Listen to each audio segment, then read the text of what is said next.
नमस्कार मंडळी, आज मी आंबट, गोड, तिखट असं वर्षभर टिकणारं लोणचं कसं करायचं ते तुम्हाला बनवून दाखवणार आहे.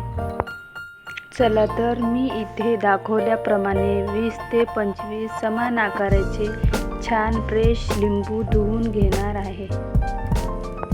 अशा प्रकारे सगळे लिंबू मी धुवून घेतलेले आहे. याला आता छान स्वच्छ कोरड्या कापडावर टाकून घेऊयात आणि छान याला कोरडं करून घेऊयात. अशा प्रकारे मी एका लिंबाचे 4 फोडी करून सगळेच लिंबू कापून घेतलेले आहेत.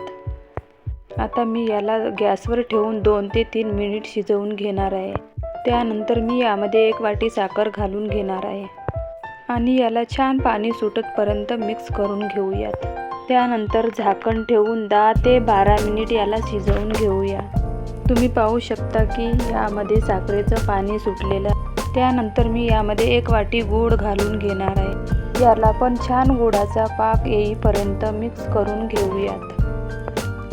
पहा, सगळा गूळ विरघळून छान पाक तयार झालेला आहे. यामध्ये मी घालणार आहे 2 चम्मच लाल तिखट, अर्धा चम्मच हळद, मोठा चम्मच जिरं पावडर आणि अर्धा चम्मच मेथी पावडर.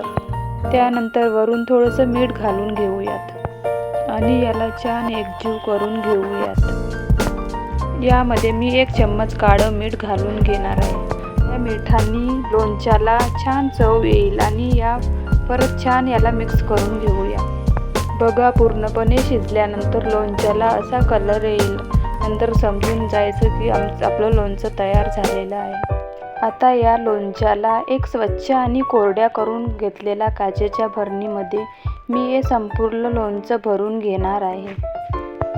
पहा, मस्तपैकी आपलं लोणचं तयार झालेलं आहे.